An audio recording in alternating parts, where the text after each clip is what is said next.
Bien, eh bien, écoutez, je pense qu'il faut remercier chaleureusement nos deux orateurs venus du Royaume-Uni, Nick et David. Et maintenant, nous allons peut-être revoir tous ensemble les différentes questions et balayer. So maybe we will talk in English for the first point. It will be better, and then maybe I will translate my first slide. Maybe David and Nick, maybe if you see, it's a young woman, 21 years, with diarrhea, loss of weight, and no anemia, just low iron level, and with antibodies, anti-TTG level 3 times the normal, 33 for normal, below 13.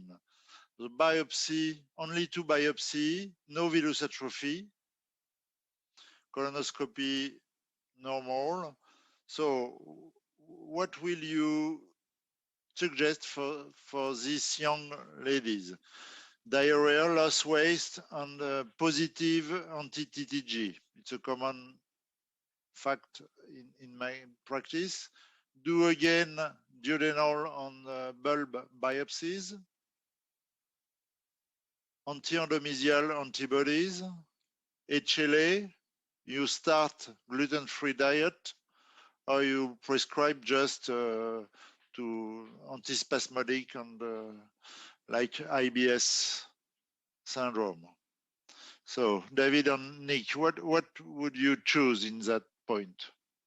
What would you do? I would love to choose A, B, and C all together at one sitting, because I want to try and get as much information about this lady as possible before I commit her to a gluten-free diet. But fundamentally, if you pushed me, I'd say we didn't take enough biopsies. So A would be my number one choice. Okay, you're perfectly right. It was a good answer. To do again biopsy, because there was only 2 biopsy. It's probably not enough if you have suspicion of biopsy. And you can do again anti-endomysial antibodies. Just the problem in France, there is no reimbursement for such antibodies.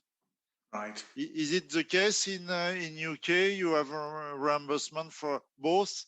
Yes, we can do both, and we can do HLA also. So we can try and build up a picture. And of course, you know, Christophe, the D answer is the one that I'm sure you and I fear the most, which is whatever happens, don't start this person on a gluten-free diet until we have a clear picture. Okay. Nick? Yeah, I think I would just reflect what Professor Sander was saying. So sometimes we have people referred in from primary care when they've already commenced the gluten-free diet in this situation, and it's very hard to trace the steps back at that point for some patients. So I think from a dietetic point of view, it's, as dietitians, it's having the courage to certainly go back to the primary referrer and request they're referred on to secondary care for further review. Ok, thank you. Donc, je synthétise pour les non-anglophones. Il est important d'avoir des biopsies duodénales en quantité suffisante, voire bulbaire, pour ne pas méconnaître une maladie cœliaque avant de commencer un régime sans gluten. Et peut-être dans certains cas où on a des anticorps anti-transglutaminase positifs, céder des anticorps anti-endomysium qui, s'ils sont positifs, vont vraiment faire basculer le diagnostic vers le diagnostic de maladie cœliaque. Case number 2, I translate also. It's a 54-year-old woman with Hashimoto thyroiditis, osteoporosis, abdominal pain, anemia with low iron level, gastroscopy, feature of scalloping folds, colonoscopy normal, TTG transglutaminase negative, anti-endomysial negative, no IgA deficiency, duodenal biopsy, subtotal villus atrophy with an increased number of IL to 70%. Normal biopsy into the stomach. So, what were the possible causes for this atrophy: seronegative celiac disease, refractory celiac disease, autoimmune enteropathy, duodenal Crohn's disease, treatment by olmesartan, because she was taking olmesartan. So what will be your answers, David and Nick?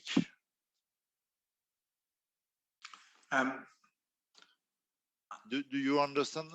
Perfectly understand the question. I'm contemplating between A and E and thinking the problem here is the olmesartan. We can't commit to serology negative celiac disease without removing the olmesartan that has been well described in this situation. So I think if you pushed me, I would probably say E, but I'd want to remove that medication before committing and maybe even repeat the biopsy, having stopped the olmesartan.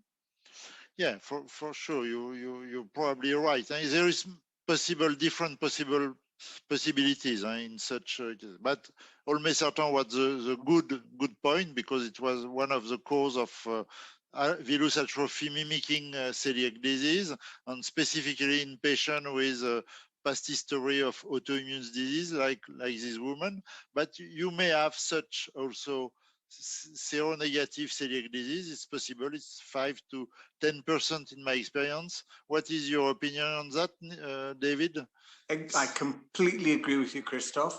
And you know, a few years ago, we published a series of 200 patients that had serology negative villus atrophy, and we described that something like 50% had all sorts of different causes, from autoimmune enteropathy to Crohn's disease to olmesartan.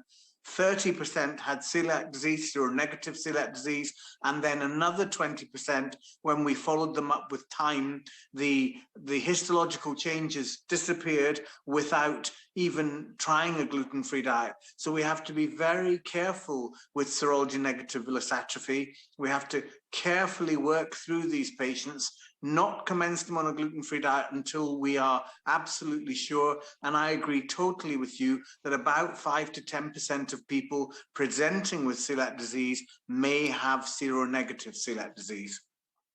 Very good. And refractory celiac disease, it could be the point. In our experience, we have at the beginning of the disease approximately 20 to 30% of true refractory celiac disease with seronegative, with no TTG positivity. So it could be the point, and in that case, maybe probably you have to check for CD3 and CD8 antibodies on the biopsy, and it could be autoimmune disease. Did you have some points? We have some such patient, but the histology is a little bit different. We have no increase in number of IL. Maybe you have some such experience like this? Yes, I have seen some, and I also would say that these patients don't always have the anti-goblet cell or anti-enterocyte antibody. Sometimes, just as you've said, it's just the histological features that you go on. The autoantibodies for autoimmune enteropathy are not perfect. Okay. Nick? A point on that? Yeah, I think again it would be, I'm very lucky because of this centre working with Prof. Sanders. These patients often gone through careful analysis before they ever come to me. But I think I have heard stories from colleagues where patients have been on a gluten-free diet for 5 or years longer without any need. And I think it speaks to the importance, like Prof was just saying, of working through them carefully before commencing a gluten-free diet, because it is, you know, in terms of its impact on quality of life without need, can be quite heavy. Okay, these two questions was to summarize what were the two most frequent cases where colleagues were referring me for question. It was serology positive, biopsy negative, and the second point, c'est villus atrophy and no on serology negative. So it was the two major points to say. Hein. Donc je traduis pour les bleus. Dans cette situation, il y a deux cas difficiles pour le diagnostic de maladie cœliaque. Les maladies cœliaques où il y a une sérologie positive mais pas d'atrophie, c'était le premier cas. Et le deuxième cas, c'est on a une atrophie villositaire et la sérologie est négative. Dans ce cas-là, il faut toujours essayer de trouver la solution avant de poser le diagnostic de maladie cœliaque. Et puis, si on a vraiment des arguments pour une maladie cœliaque séronégative, le golden standard, ce sera de mettre un régime sans gluten pour voir s'il y a une repousse villositaire à terme qui va certifier le diagnostic de maladie cœliaque. So we move now to your question, David. Maybe you can comment. Of course. So my question is about when a patient presents to you, what if they say that they have symptoms when they eat gluten, what does the literature, the published medical literature suggest in terms of the likelihood that they have undiagnosed celiac disease? And the answer to this question is it's about a 10% chance. So once again, very much like Professor Cellier's questions, the important element of this is not to rush to the gluten-free diet. You've got to say to that patient, we don't know whether you have celiac disease or not. We haven't excluded this. And certainly in the United Kingdom, it would be very interesting to know what happens in France, but it's very easy for you to be suggested to have a gluten-free diet in primary care, sometimes on the basis of blood tests alone. So this is something that I strongly caution against. Now, I must say, there is emerging literature for the role of a no biopsy strategy if your tissue transglutaminase antibody is 10 times the level of the upper limit of normal. But this patient is different. They simply say they've got symptoms when they eat gluten. Yeah. But at least, David, you suggest to make at least TTG before the gluten-free diet. Huh? Absolutely, absolutely. And if they've started a gluten-free diet, then I would like them to have a gluten challenge and go backwards. And this is where Nick Trott's point is so well raised. We have an expression in the UK called "the horse has bolted." And we worry that once someone goes on to a gluten-free diet, they don't always want to go back. Okay, thank you, Nick. A comment on that? Yeah, again, I think sometimes we do have patients in for a discussion. I think one thing you can do potentially with these patients, if they are referred into dietetics, is give them a background of what's involved with the gluten-free approach, and often that feeds into their decision-making. Sometimes patients, we will, if they're referred in a situation like this, we would never suggest they follow a gluten-free diet, but it's sometimes useful for patients to understand what's involved. So we do occasionally do that if patients want more information, and sometimes they will vote with their feet when they've heard what's involved. They may not want to go onto it. So that can be useful to give them an idea and background. I don't know how is it in UK, but in France at least, patients, they start the gluten-free diet before asking to everybody. They are starting by themselves the gluten-free diet. Huh? How is it? I agree. The most dangerous route is talking to your friends and looking at what celebrities do on television. Yeah.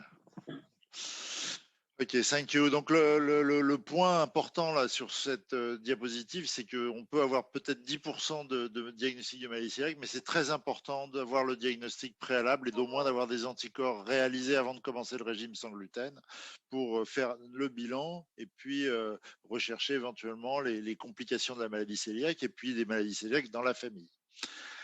Next slide, but it's yours always. You want comment? This is simply the answer to the previous question, Christophe, and really a view of the gluten challenge for practicing clinicians to see what they should tell their patients. And I think I always talk the patients through this. I say, this is what's involved if we want to try and clarify whether you have celiac disease or not. So I hope that's of value to the audience. Okay, thank you. Nick, any comment on the gluten challenge? Just reflecting what Prof said, it can be very difficult for patients. It's nice to have maybe a lower option. Patients may be more likely to do it, but yeah, it can be very difficult for some patients to go through it, I think. Yeah, and your patients, they accept when they are already on a gluten-free diet and they feel good. Do they accept the gluten challenge or not? No, not all of them do, Christophe. You're absolutely right. I find that it's sort of a rule of thirds.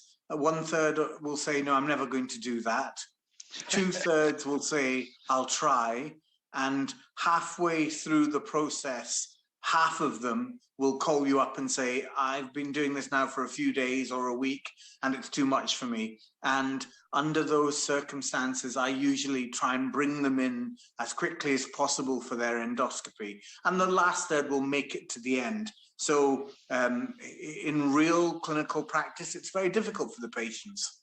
Yeah, I have one question for you, David. In your experience, after how many months or weeks the biopsy could be cleared by the gluten-free diet in a classical celiac disease? This is a really difficult question, and it's something that I've been trying to clarify for a long time. And it seems to me that even 2 years down the line, in people who are adherent to a gluten-free diet, who feel better, their hematinics have normalized, their symptoms have got better, even then at 2 years, 40% of them, from the literature that I've read, may still have some changes on the biopsy. So it's very hard, because you don't want to say to the patient who's doing so well, oh, you've still got these changes, and it makes them feel sad or lost that they've not got better. So I think you've got to try and put the whole thing together. How is the patient? What's happening with the hematinics? Let's look at the serological markers and also the biopsy. And of course, many of the patients in the UK don't want that second biopsy. They are perfectly happy if they feel well not to have anything. But I appreciate that persisting villus atrophy is one of the few things that has a association with long-term complications. But I think we also have to appreciate that patients clearly go into remission with the passage of time and at different rates, and the gluten-free diet themselves, it's different for different patients. Some, I think, at higher levels of gluten intake may still achieve histological remission. What do you think, Christophe? Yeah, it's very difficult. My opinion, I try to do it. For example, I have patients on a gluten-free diet since 6 months, 1 year. They feel better. The serology is negative. And I say, please make a gluten challenge. And most of them, they refuse, or they try, but they refuse. So when they are on a gluten-free diet, probably below 1 year, maybe I suggest them to make at least biopsy, but I'm not sure it's the good way. What do you do for such patient? You do biopsy or not? If they'll let me, I will. I will discuss it with them. Okay. And Nick, how do you convince patient to stop the gluten-free diet? To stop it? Yeah. To make the gluten challenge. How do you convince them? I think it's at that point that discussion has often happened. The few people we've seen at that point, it's very much a shared decision, and talking about what they feel they may be able to manage, but emphasizing it does have to cross a clinical barrier so we can actually diagnose them. I think the other thing I would just add in, just to reflect a little bit what Prof was saying, I definitely anecdotally have seen patients who appear to go into remission on a diet that would not be diagnosed as a classical gluten-free diet. And I think there's some emergent evidence around this. So I think there's mucosal recovery and there's our definition of a gluten-free diet. And sometimes those two things always match in both directions in terms of tolerating maybe a little bit more and tolerating maybe less. Ok, very good. Donc, en conclusion, il faut essayer d'avoir quand même des biopsies duodénales et une sérologie avant de commencer le régime sans gluten. Et quand les gens ont commencé le régime sans gluten, on peut le faire. Et encore souvent, dans les maladies cœliaques, des traces, même après 5-6 mois de régime sans gluten. Après, essayer de convaincre les gens de reprendre du gluten pendant une certaine catégorie de temps pour avoir un diagnostic pur, entre guillemets, pour différencier de maladie cœliaque d'hypersensibilité. So, David, it's your question.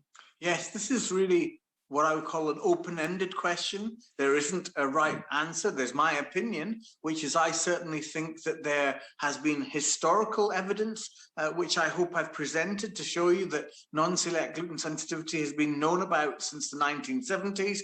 But now I think there's contemporary lab-based evidence really demonstrating that there is a signal there. The innate immunity is activated. And I could imagine that it won't be long before we may have some form of serological marker for this condition.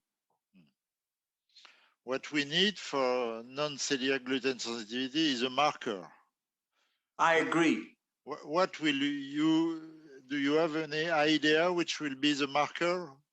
Well, you know, Christophe, I quite like gluten antibodies. Do you remember the historical gluten antibodies that we threw away when tissue transglutaminase and endomycel antibody came in and we said they're not as good for recognizing celiac disease? They might be the marker for gluten sensitivity. It could be. So you think that maybe 10% of the population is suffering from non-celiac gluten sensitivity? I think they are, but I want to put an important caveat to this, which is in the study that we published, which was the first report internationally of self-reported non-celiac gluten sensitivity, of the 13% who said they had symptoms when they eat gluten, 10% of them, 10 of the 13% were not making particular changes to their diet, but three of the 13% were on a gluten-free diet. They had celiac disease excluded and they had placed themselves on a gluten-free diet. So I think if you do that, you must be very serious about the benefits of the gluten-free diet to you. It's such a huge dietary imposition. It's such a change in your life and it's expensive. So I think there's a range. The international literature suggests that probably the figure is 10%, but I would always want to know, what do you mean when you say you have symptoms when you eat gluten? Does it mean that you're actually placing yourself on a gluten-free diet as a result of those symptoms? Are you reducing your gluten? We would have to quantify it. Very good. Nick, any? Yeah, I think I would just add, in the absence of a biomarker for non-celiac gluten sensitivity, I would argue, hopefully this doesn't sound too self-centered, but dietitians are really helpful, I would argue. We can work it through with the patient in terms of what are they eating? Are they reacting to symptoms that are on the gluten spectrum or the more FODMAP spectrum? And we have a protocol that we go through with patients in this regard. And I think in conversation with a dietitian and a dietary review, we can really target and focus whether patients will benefit from a gluten-free approach and counsel patients about the restrictions necessary. So I think while we haven't got a biomarker, dietetic support can be really helpful. Yeah, and do you think we have enough resources with dietitian? Because in France, the big problem is to have an access to the dietitian. And a dietitian dedicated to such gluten-free disorders, it's very complicated. Huh? Absolutely not enough dietitians, and we've proved that in the UK with our national survey last year.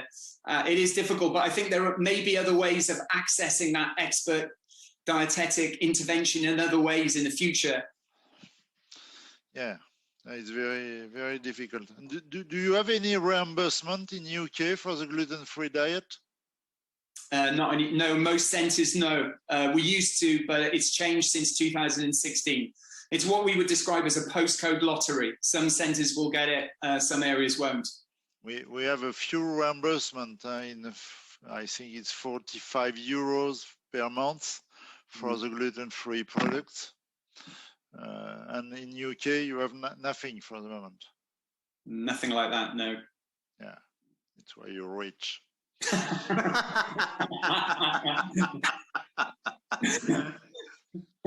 Not post-Brexit. Okay, it's you, Nick. Yeah, so I think this is just, I think it's really, patients find this really helpful. I think sometimes we underestimate what patients will want in terms of information. I think sometimes we can think they want very, very overly simplistic messages. But I find actually being honest about what we would define as a gluten-free diet really helpful for patients. And so giving them a definition, although it doesn't help them practically follow it, it does help them understand labelling laws in the UK. So we emphasise that 10 milligram cutoff point as a basis for understanding how to understand labels. And it's really good basis for gluten-free education, I think, of trying to patients to understand what's involved. And when you explain to your patient, Nick, what do you say? You can eat something or nothing? We say because most patients think when we say gluten-free, they think nothing, and it is, in a practical sense, it is. But I think quantifying it with the 10 milligrams, but relating it to a real bit of food. In our slide in the UK, we just use a standard bit of British bread, but it emphasises what restriction is required and why patients have to be cautious in terms of standards in food preparation or eating out or travelling. It quantifies that risk a bit more, it makes it more real, I think. Okay.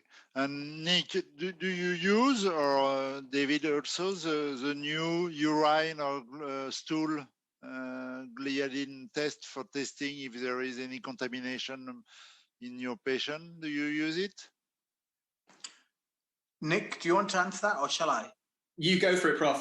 Okay, so we have brought it in and we've been doing work in this field, and it's been very interesting, Christophe, because we are finding that maybe a significant percentage of the patients, although we haven't published this yet, are, without realizing it, still eating more gluten than they think. So it seems to be, we're using the urine one, the gluten immunogenic peptide in urine, because it's very easy for us to take a sample when they come to clinic. Much easier to achieve that than a stool sample. What's your experience, Christophe? It's not, I have not clear experience, because except for clinical trial, it's not available. It's not distributed. Is it available in UK for... We are the only centre to have it in our centre, but patients can buy this commercially now. Yeah. So that's the thing that's happening. I think that we may be the only centre who actually have it on offer. Okay. I'm wondering if I will move on that field. Okay. Next. It's for you, Nick. It's your last, I think. Yeah, I think, again, what we found in our centre is, because we have a lot of patients referred in with non-responsive disease, is about what the patient would like in terms of a treatment. This is biopsy-led. I think it's perhaps most cases the best way to do it. Patients do come in with their own view, and I've seen a lot of patients on what we would describe as the autoimmune protocol or the GAPS diet or ketogenic diets, which can be very restrictive. And you do have to work through what the evidence base is. In our centre, certainly for patients with co-occurring IBS, it is the rule of 3. Again, we're hoping to publish some data soon. But if you offer a patient with a remission biopsy where they are in remission, a low FODMAP diet. A third of patients don't want it. They want medical management.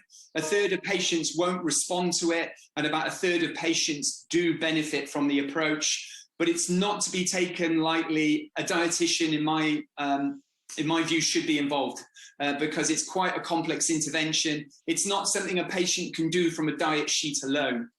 With the GCED, our experience has been fairly mixed. Most patients do not want to follow it. I don't know if maybe I give them a bad view of it in clinic, but when I explain it, they very often don't want to follow it.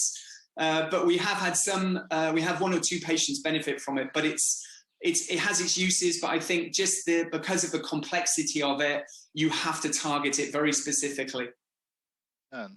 And what is the role of psycho support for super sensitive gluten-free diet, for example?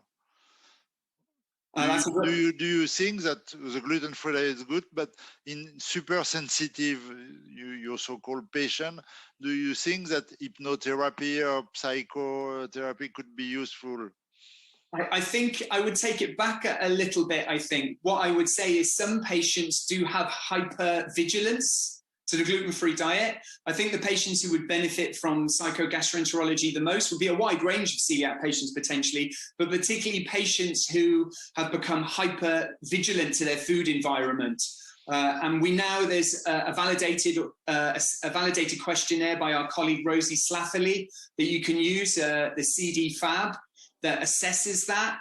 So I'm not so sure in the super sensitive patients, but for patients who are hypervigilant and bordering on disordered eating, then I think psychogastroenterology can have a major role. Okay, thank you. And so just a point before we have to conclude now. I'm sorry we are a little bit late, but do you have any problem between COVID infection and celiac disease patient or celiac sensitivity since we are in full COVID infection pandemic? So do you have any alert in the UK about that? Not at all. We haven't had, we have 2,500 patients with celiac disease on our database.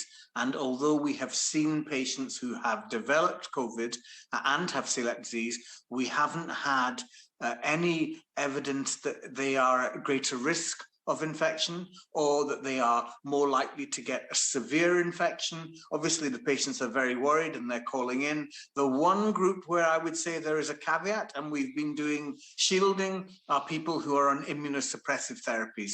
In other words, refractory celiac disease type 1 that might be on either thiopurine or 6-mercaptopurine, or refractory celiac disease type 2. But other than that, I've been telling our patients, please don't worry. The most helpful thing I think I've done is to reassure them. Okay, very good. And nothing wrong against the vaccine? No, I don't believe any problems at all. Because there is some fear of the AstraZeneca vaccine. Yes. And no. We too are having, groups of people saying they don't want the vaccine, difficulties particularly with sort of anti-vaccine lobby in general, who believe that there's something wrong with all vaccines, and also in people from low-income groups and ethnic minorities. So this is a very real concern, not just for, beyond celiac disease, for vaccine uptake as a whole. Okay, very good. So maybe if you have something else to say as a message, I will conclude, if you agree. I have nothing more to say. It's a pleasure to speak with you, but it would be so much nicer to be in your company. Absolutely. Donc je vais conclure en français puisque on est en France. Donc je veux dire que j'ai pris beaucoup de plaisir à partager cette expérience avec nos collègues anglais. Je crois que c'est très important de savoir ces partages d'expérience en termes de prise en charge, en termes d'échange de mode de prise en charge d'une maladie quand même qui, même si elle a été un peu englobée par la pandémie Covid, et vous avez bien entendu que il n'y a pas de danger spécifique chez les cœliaques concernant le Covid ni concernant la vaccination. Donc je trouve que ces ateliers organisés, j'en remercie le docteur Schär, de réaliser ce type d'ateliers qui seront encore meilleurs, j'espère, l'an prochain en non virtuel, on va dire, en physique, de faire ces ateliers. Donc je voulais vous remercier, vous souhaiter un bon après-midi et puis de vous dire que nous serons prêts à répondre à toutes vos questions complémentaires via le chat. Voilà, je vous souhaite une bonne continuation de ces JFHOD qui, j'espère, seront très fructueuses, même en virtuel.